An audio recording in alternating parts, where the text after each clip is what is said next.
What is up, you guys? Welcome back to another video. So today I'm going to be showing you guys a complete Amazon listing tutorial, and with this I'm going to be showing you guys step by step how exactly to set up your Amazon FBA listing, and also all the nicks and crannies and little tips that you guys may not have thought about doing it previously. So the first thing that we want to do is go on into our Amazon Seller Central account. Now this doesn't matter if you're using the professional plan or the individual plan. Individual is for people that want to do retail arbitrage or reselling products.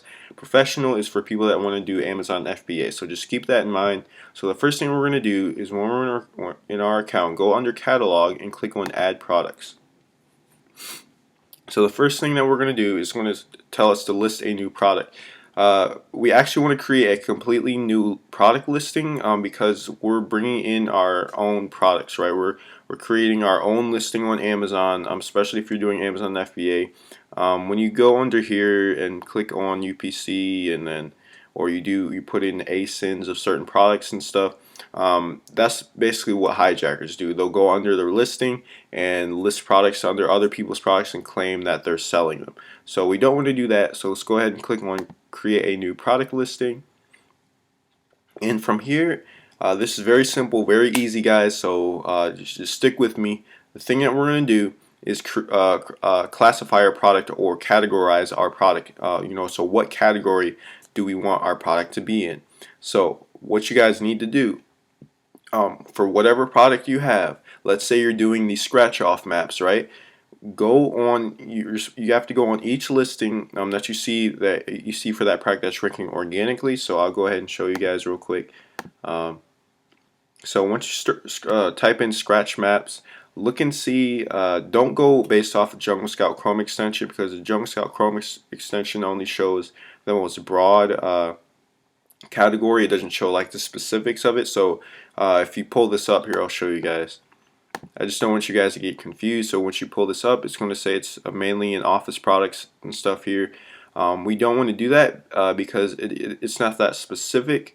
We want to start out being specific with our category. So the first thing we're going to do is make sure that, because if you look here, you see this one. This one is actually listed under home and kitchen. This is the most specific part that we want to get at here. So office products, see top 100. Over time, Amazon will rank you to specific categories. So if you were to list it under home and kitchen, wall decor, posters, and prints, over time, depending on how you rank, the search volume and stuff, and algorithm, and all that crap, Amazon will rank you for office products as well. So Amazon tweaks everything with your listing, so you don't have to worry about it too much. Just make sure you're not listing your product for something dumb. So let's say I don't know, you're trying to sell these scratch maps. Don't list this product under sports and outdoors, or some other crazy category that it's not going for. So make sure you keep that in mind. So the next thing we're going to do, so let's go ahead and list this under home and kitchen.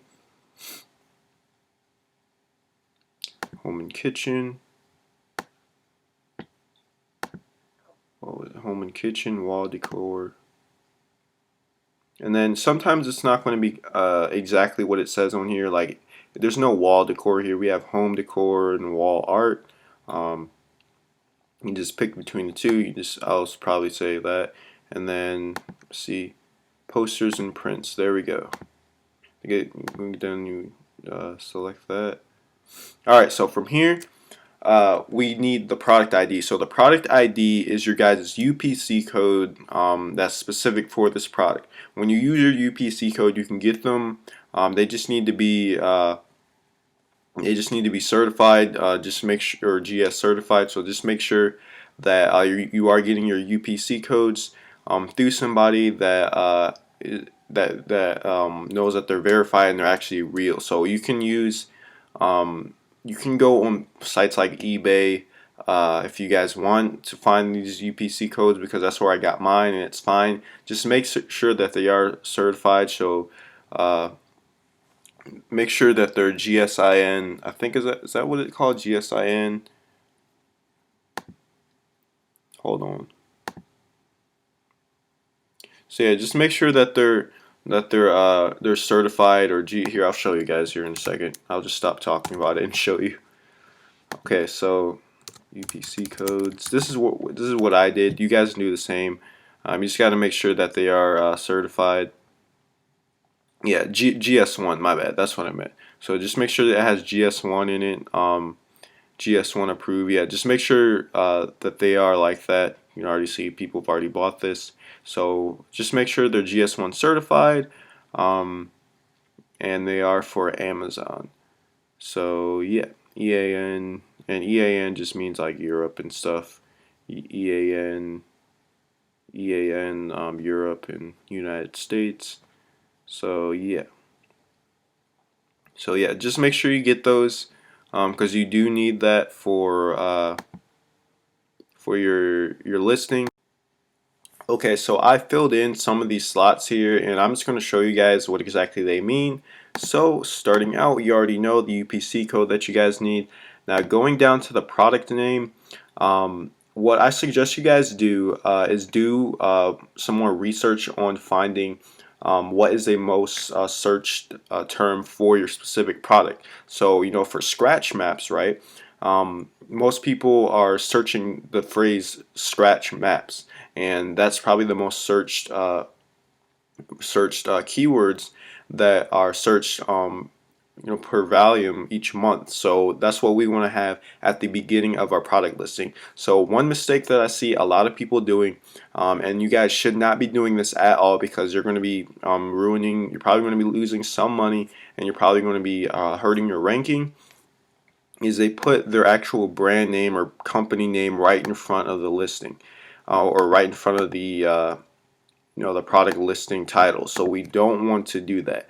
That's going to mess up our ranking. And how Amazon works is they rank your product from the beginning of the listing name all the way to the end. So they start from the front of it all the way to the back. So you want to stay as most optimized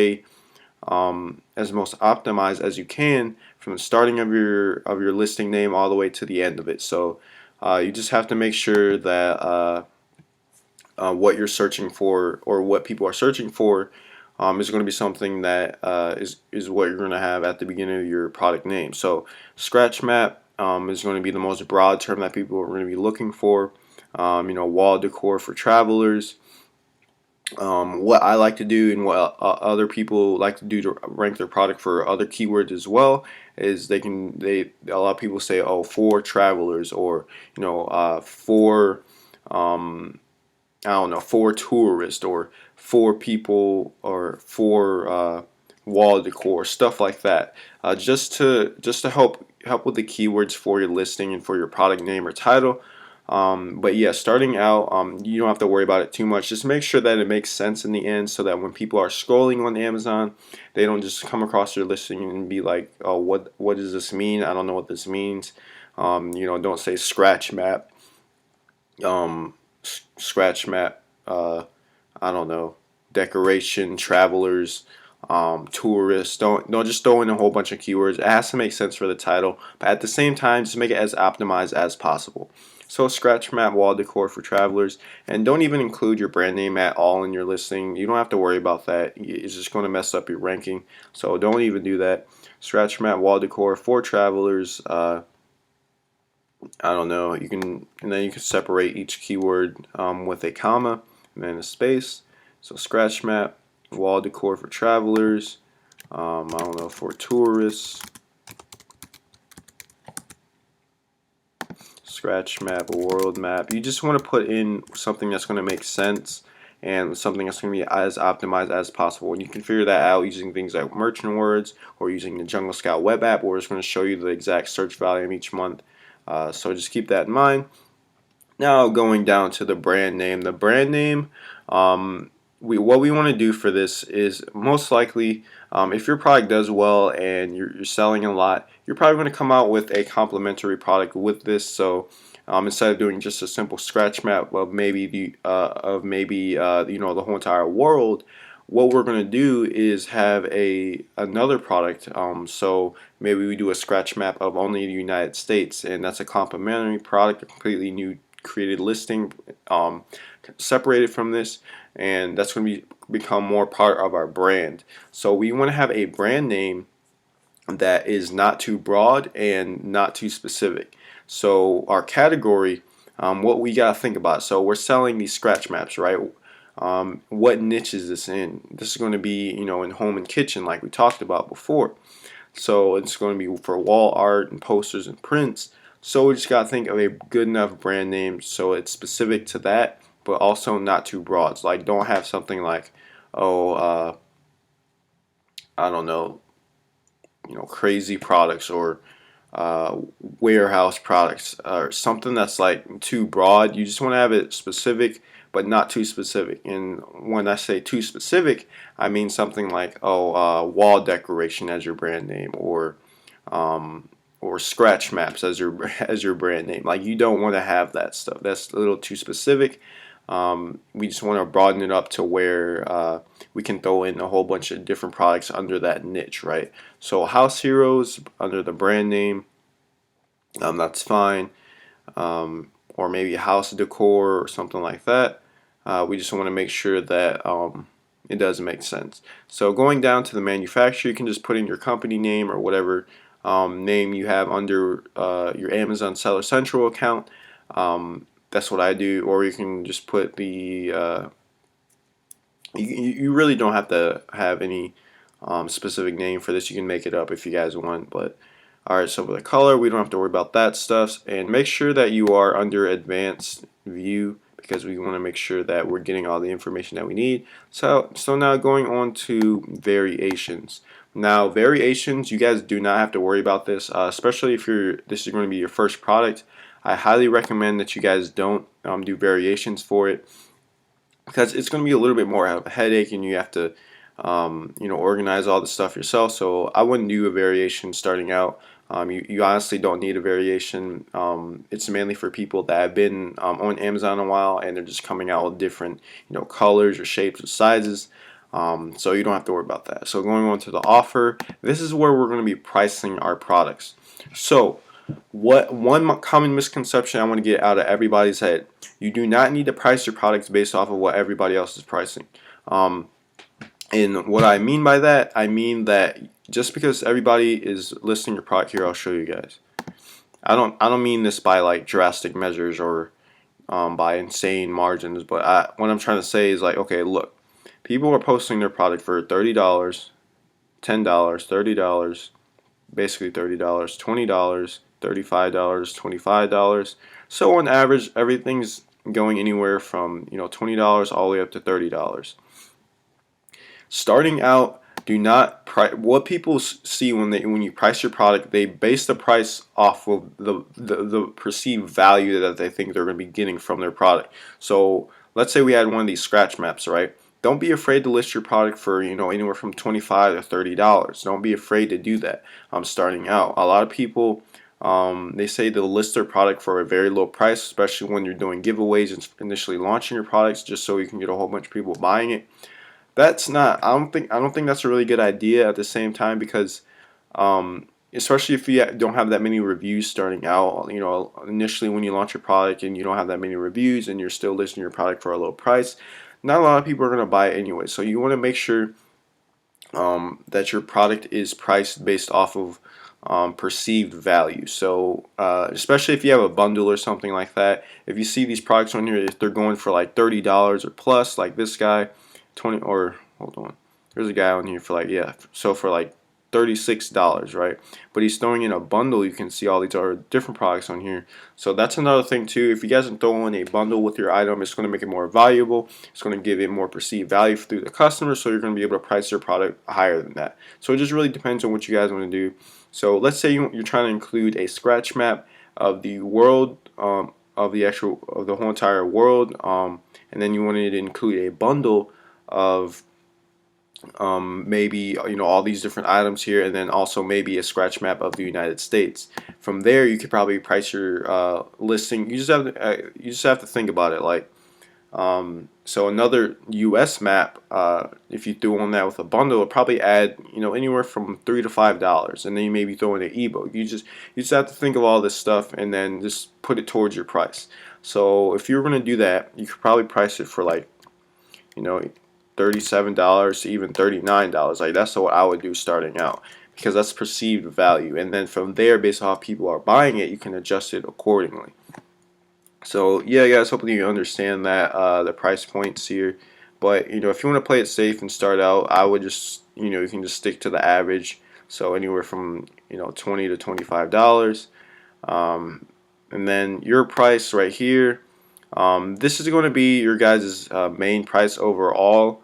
Um, so uh, so what I would do, in all honesty, is make this price, you know, pretty high. So maybe like $39 starting out, and then for your sale price, this is going to be the price that people are actually looking at.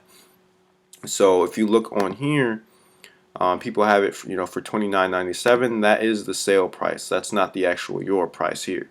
So the sale price, what you guys can do is you can even put, you can say that's, you know, $39, and then if you're just starting out and then you just want to match the average of what everybody else is having, you can just put it at 25. So, and then you can start the sale date from, it really doesn't matter, just make sure it's a long time, so maybe the 8th to, I don't know, you know, May 2019. And then that would be your actual sale price. So condition, of course, we're going to make sure that it is completely new. And then from here, so yeah, just make sure this is checked. I want Amazon to ship and provide customer service for my items if they sell. And then this option right here is only for people that are doing things like retail arbitrage or just reselling. So going on to the next thing, compliance, you don't have to worry about this. This is if you have batteries and stuff. I mean, you can, if you guys want, you can enter in like the item weight and the volume just for additional info. I mean, you don't have to. Now going on to the images, guys, make sure that you always have the max amount of images that you can have for your listing. We want, whatever product you're jumping on, there's going to be some sort of competition. So, and a lot of people are going to be posting as many pictures as possible. And one tip that I'm going to tell you guys right now is get a video for your listing as soon as you can. So when your product is being produced, literally order a sample or send it over to somebody that can do a video for you, or if you want to do a video, you can, and get a video for your listing. Now you can't upload the video yourself. You have to go through Fiverr and have a vendor upload it unless you are brand registered. So just make sure that you guys do that, because it's going to help you stand out a ton, and make you look more professional, and it's going to make your perceived value go up, just because you put a video on your listing. So make sure you do that, guys. And also, by doing your pictures, the best thing that I recommend you guys do is go through Fiverr and send people a product, or send people your sample while your product is being, or your whole entire batch is being produced. Now, if you guys don't want to do that, I mean, it is not that expensive. Like, you can probably do it for maybe $100. And then getting the actual video uploaded can cost anywhere from like $50 to $100, depending on like what category and stuff. So it just really depends, and you can do the product images yourself. But what I do recommend for you guys, when you're doing your product images, just make sure they are high quality and they are taken with a good camera, because what we want for all these listings here, so if you click on a listing, and I'm pretty sure you've probably seen this before, is when you go on someone's listing and you zoom over it, or you go over it with your mouse, and it's going to be able to zoom in. So hold on, guys. So if you go over it, you're going to be able to zoom in like that. So you just have to make sure your image is at least 1000 by 500 pixels, because this is what we want. I know a lot of times this is only available on the desktop version. I think on the mobile version, you're only able to click on it and then zoom in. But we just want to make sure they're as HD as possible. We don't want any blurry images, because blurry images are going to throw people off, and we don't want anyone to you know, just click off our listing just because it looks bad. So just make sure you have good quality images. It's not that hard, guys. You can create them yourself or just outsource it using Fiverr. So you just have to look out for that. So when you do these images, just keep that in mind, and then also have a video with that. So yeah, and one tip that I do recommend for you guys is just make sure that you get your images done before your product comes in. That's a goal that I want everybody to set for themselves, and that's what I'm doing for myself. Get your video done and get your product images done before your actual batch comes in. The way you do that is ask your supplier, be like, hey, can I get a sample of my product while it's being produced? And you're like, sure. So they'll send it over to you, and then they can send it over to any address that you give them. So you know your outsourcer or the person that you're outsourcing your product to, that's doing your images or your video, you can just give that to them, and it's as easy as that, and you'll have all that stuff set up before your actual product even shows up. So that's going to be pretty cool. You guys should definitely do that. So going on to the next thing, which is your description. Now guys, I have a complete guide on how you guys can do this down below, how to set up your description, and then also your different bullet points for your listing, how to do it perfectly in order for you to really connect to the customer, because that's really what we really want to do in order to be able to relate and basically just create a conversion for them to actually buy the product. So product description, this part right here, hold on.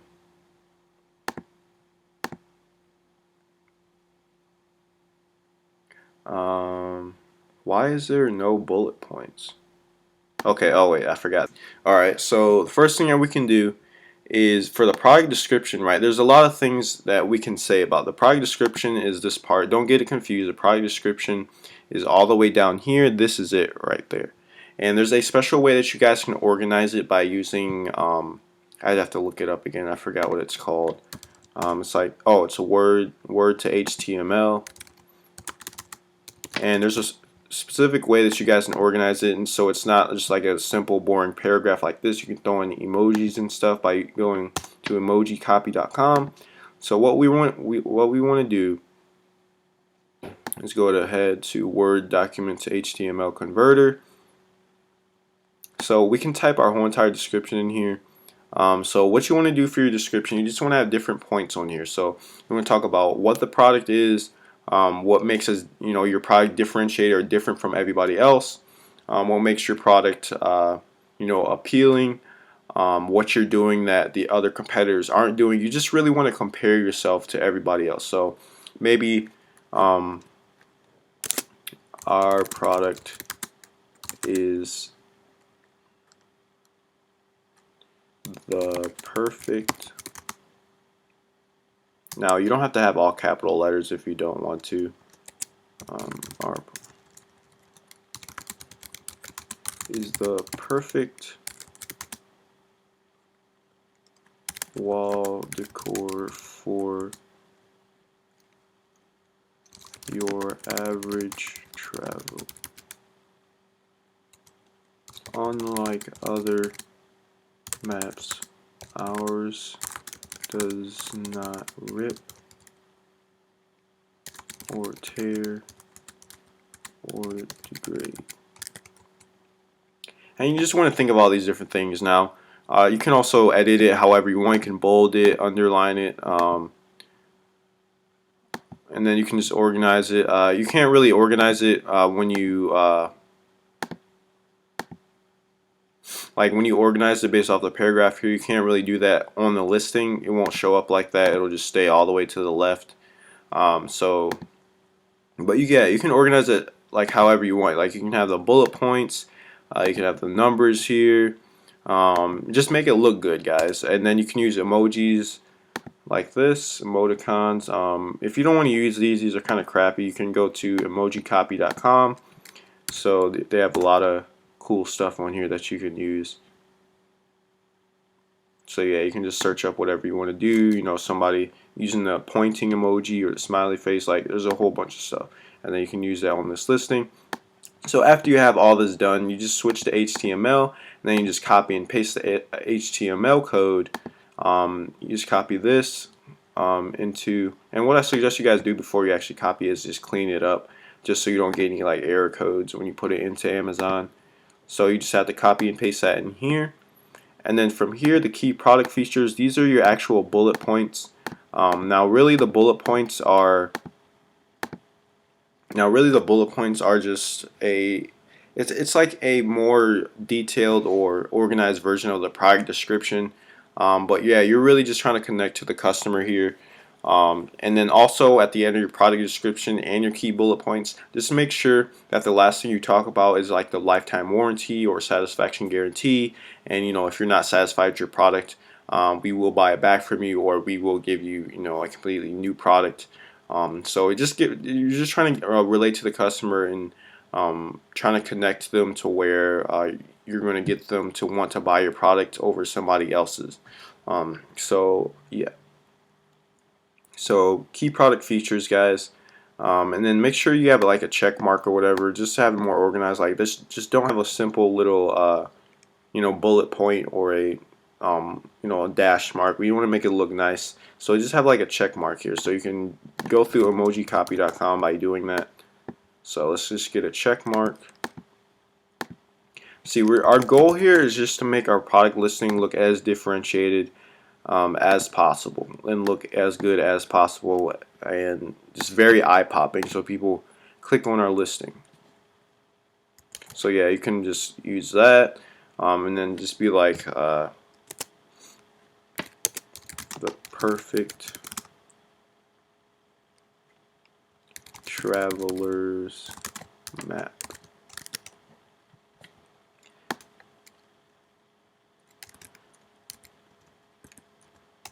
And then you can talk about other things like, oh, we understand that you go traveling all the time and you want to have a way to mark or a way to remember where you went or your travels and all that stuff. Like just saying stuff like, oh, we understand, or we relate, or we get it. These are different things that you're going to be able to connect to the customer and really just make them want to buy your product. So you just have to keep that in mind. And I have a full entire guide down in the description, a giant template for you guys to create your bullet points and product description. And it's really cool. So you can literally just like put in the words that you want for the template that I gave you. So just check that out, guys. I don't want to spend too much time on this because I know I don't want to bore you guys out. So going on to the next thing is the keywords. So there are different tools that you guys can use for this. What really matters is okay, so let me see here.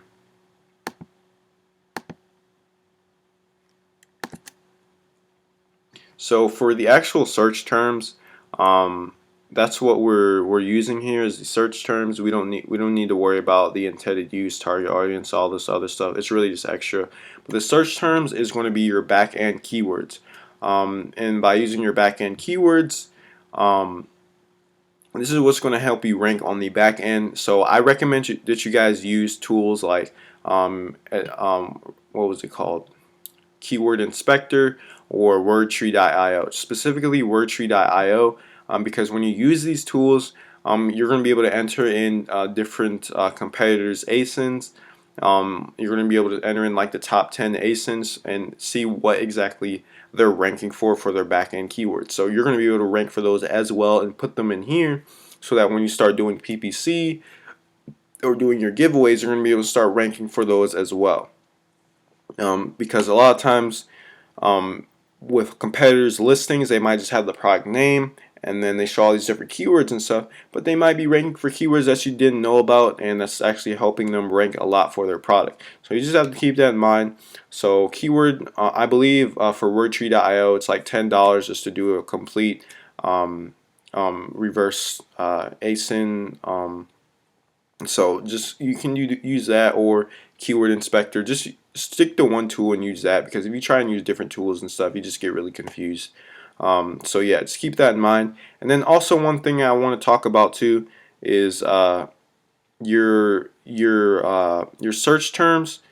It's not really everyone's saying it's like 250 characters. It's not 250 characters. It's more than that.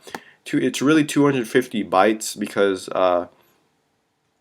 and by bytes it just means the memory space. So you're really going to be able to fit like 270 to 290 characters in there, so you don't have to worry about that too much.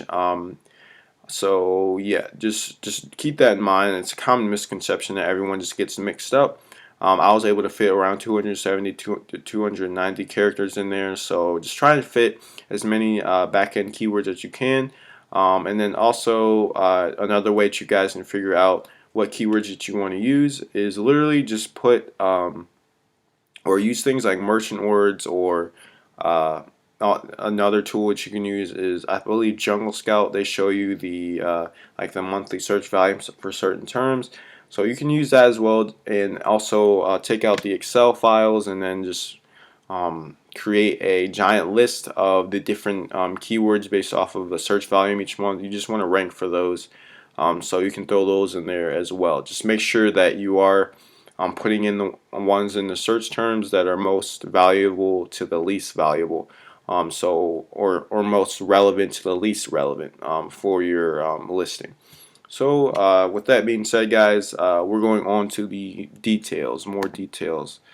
So right here, you guys don't have to fill this out, but I recommend you guys fill it out, like shipping weight, then going down to the, where is it? Like the item dimensions, package dimensions.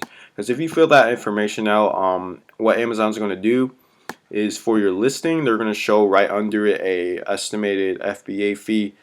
So it's going to be a little bit more accurate, I think, if you enter in information in here as opposed to you guys just using a Amazon FBA profit calculator. So just enter in information here, and then Amazon will probably provide you with a estimated fee on what exactly you guys should be paying per unit that you sell. So yeah, and then of course you can adjust your price based off of that profit margin and off of that those fees. So yeah, guys, that's all I really wanted to discuss in this video. Hopefully you got a lot of value out of this. I really just want to show you step by step exactly how to do this stuff, because I know it can get confusing and then you might have a lot of questions. So yeah, definitely check out those templates down below in the description about the product description, and then the bullet points. It's going to be help you guys out a lot and help you stand out. And just when I when I talk about like the templates and stuff, I also have a supplier template that's going to help you talk to suppliers and negotiate with them so you can get the best price as possible. So yeah, guys, hopefully you enjoyed the video. Make sure you like down below. Make sure you comment and tell me what you guys want to see next. I'm definitely looking forward to helping you guys out in the future in these next videos. So yeah, I'll see you in the next one. Peace.